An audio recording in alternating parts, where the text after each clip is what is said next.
Have you cruised the Mediterranean? Have you had a chance to sail around the Caribbean, maybe explore the Baltic and see the wonderful fjords? Are you looking for something new? If so, then let me tempt you with Southeast Asia, more particularly the incredible Vietnam and the magical Cambodia.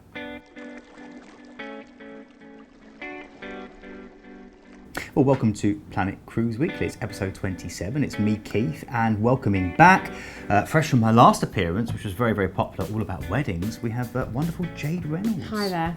Jade is here with me today to help us explore and help you explore the wonderful, magical world of Southeast Asia. And we're going to feature two particular countries, two of the most popular, Cambodia and Vietnam. Now, this is a really magical part of the world. Yeah, that's right. And the people are so friendly and courteous. They're really proud of their culture, so they really want to share it with you as well.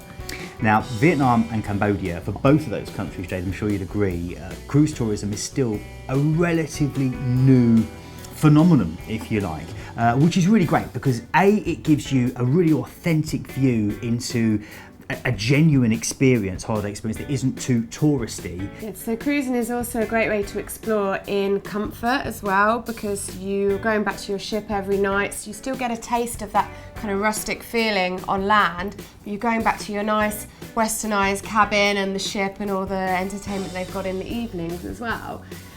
But remember, if you do want to extend your holiday and actually have a bit more of an on-land experience, we can do that as well at Planet Cruise. We can add on land tours, hotel stays, city tours, things like that. So it can all be added to your package Totally as well. right. You name it and pretty much Planet Cruise can do it.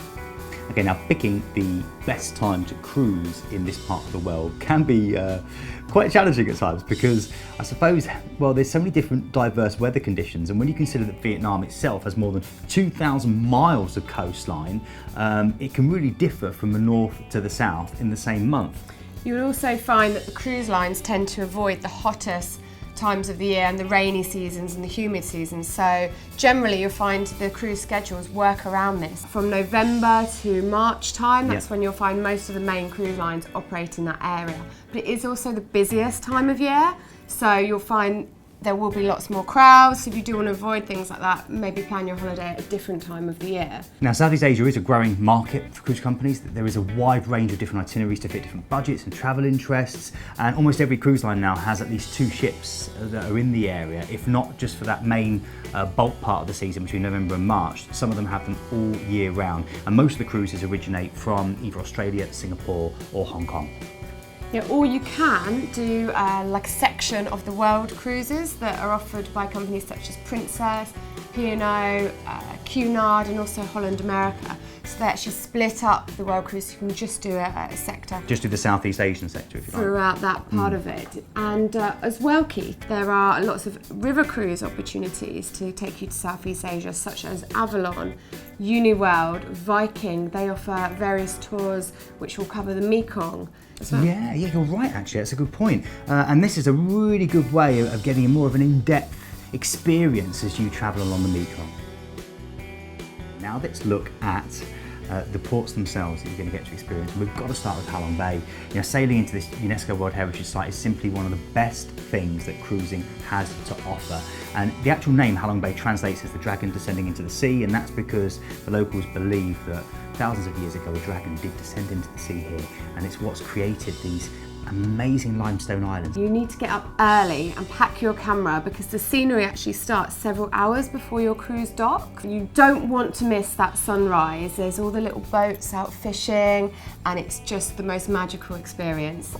Now, when you're in Halong Bay, there are two main choices. You can choose to explore the bay on a junk cruise, and there's different durations that you can do of that.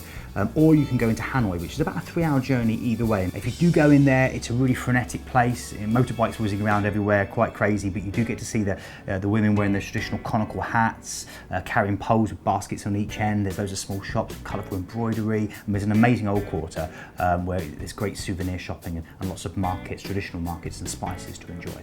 Now, most ships stay overnight, but even if you don't stay overnight, you will stay for at least 12 hours, so there is plenty of chance to explore and take those longer excursions.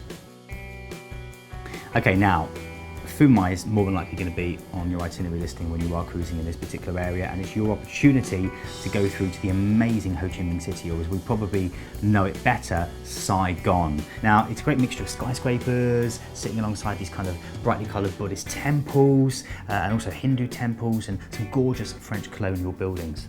It's quite a vibrant but chaotic, diverse city, and the king really is the motorbike. Watching them is it's better than any westernised kind of theme park. So, and of course, some highlights include, not to be missed, the views from the infamous Rex Hotel. Brilliant.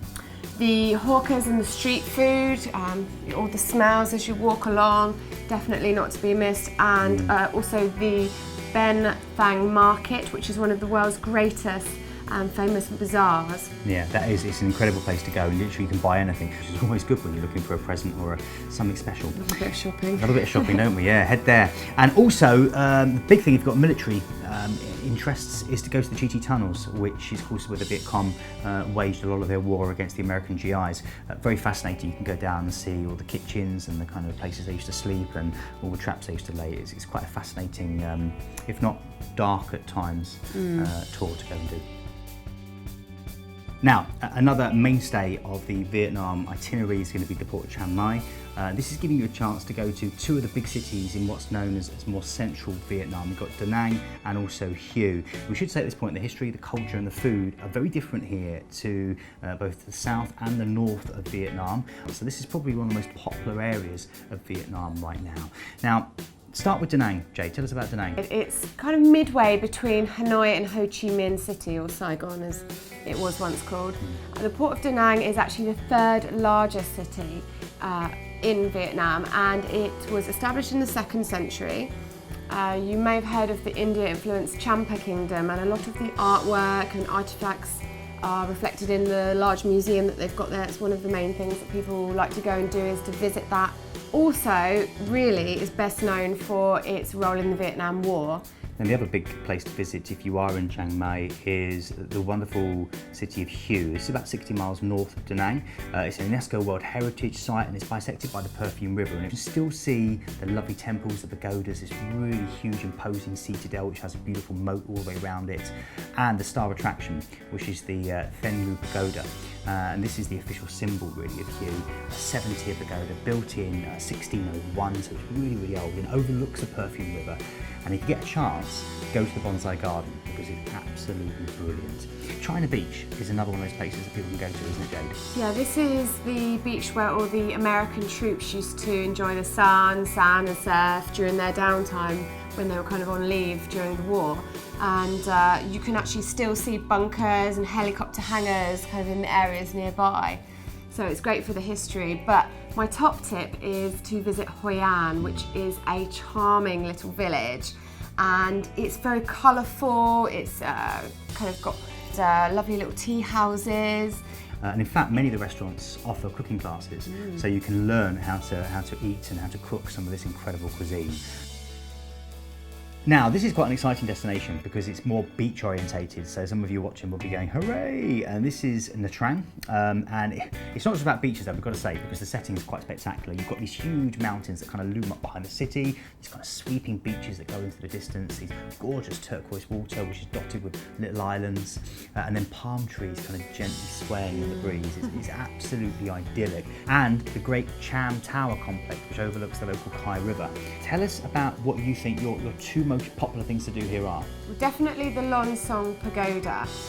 One of the main attractions is they've got this fantastic huge white Buddha. It's absolutely perfect for your photo opportunities. But the best thing, I'm sure we agree on this, is the view. Yeah, they've got a really amazing panoramic view, but you have to climb up quite a lot of steps. So if you can manage that, it's definitely worthwhile the hike up the steps. Definitely. And your second tip? Is the Kai River cruise. Ah, good one. Yeah, I'm glad you mentioned that because this is an opportunity to kind of cruise along through and almost into the mountains and really see the locals going about their everyday life. Okay, so now Cambodia, and the port, the only port of Cambodia is SIHANOUKVILLE. An incredible place. It was basically hacked out of the jungle in the 1960s, named after the king, and you know, Cambodia is, in a sense, as a country, has really recovered since the turmoil of the 1970s, and it's beginning to attract a lot more cruise lines to come and actually put SIHANOUKVILLE on the map. But it's a great place. It's a deep water port, and it's got quite a lot to do just there, hasn't it, Jade? What can you do? Yeah, you've got beautiful beaches. You've also got the Reem National Park, which is famous for bird watching, and also taking kind of rides through the mangrove swamps on a little boat, which is quite a nice thing to do. It's also a gateway for excursions to the Royal Palace and also the Silver Pagoda, which is the capital in the capital of Phnom Penh. Which is an amazing place to go, but definitely the most alluring of the opportunities when you are in SIHANOUKVILLE is Angkor Wat. And again, it's a big trip inland. It's absolutely magical, it really, really is. They built these huge temples, they're dotted around the Cambodian jungle, there's over 100 of them in total, and they really differ from kind of ones that are largely untouched, all the way through to places like Ta Prohm, which are being reclaimed by the jungle, where literally the roots of the trees clinging and winding their way around the stonework. Absolutely magical, and if you can see sunrise over Angkor Wat, then you will literally never forget it. So while the extensive ruins at Angkor Wat in Cambodia are actually inland, several cruise lines such as Azamara, Royal Caribbean, Princess, Oceania, Crystal, they will offer excursions from the ship to actually take you there for the day. So you do still get to see it even though it's inland. You will also find companies such as Celebrity may offer a kind of multi-day trip where they actually drop you off there and they pick you up at a different port of call after you've finished your tour. So it is quite handy, you do get to actually see the Angkor Wat even though it's a little way from the port. And if you have that opportunity, please do it. Honestly, you'll be saying thank you to Keith and Jade after, because it's probably it should be top of your bucket list. It's absolutely incredible. So that's our kind of brief overview of Vietnam and Cambodia, and really what you can do when you cruise there. I hope we've whetted your appetite. It's a magical and intoxicating part of the world. I mean, how would you sum it up, Jade? What are the main highlights, do you think? I'd really summarise it as colourful, rustic, and just simply not to be missed. Totally. So if you haven't yet, get in touch, click the link above, and you'll be taken through to various chances and opportunities and cruises that head out into Southeast Asia. And there's lots to choose from, lots of different styles and lines that go there at all types or all points of the year. Now, if people want to get in touch, because obviously we covered today thanks to you asking us to, so if people want to suggest other places, other topics that we can cover, what do they do? So please send us an email, hello@planetcruise.co.uk. You can contact us on Twitter, on Facebook, and you can also leave a comment underneath the video below today. Perfect. And we just want to thank you to these people as well that got in touch. We have Ella Murphy. She said, I've subscribed and have notifications on so I never miss one of your amazing videos. I would love to see a piece about travelling with teens that are too old to be in kids club but too young to be in adult activities. Ella, that's a really good idea. Also, Jeanette Bryan and Karen Robinson, both congratulating me on my recent engagement. So thank you very much. I shall be contacting the naughty Mr. Sean for announcing that on national TV, but thank you so much for your kindness. And yeah, I did recently get engaged. Although people saying, was it because we covered the kind of weddings in the video, and I've got to say that obviously prompted me and made me think about it, but I had obviously been planning it beforehand.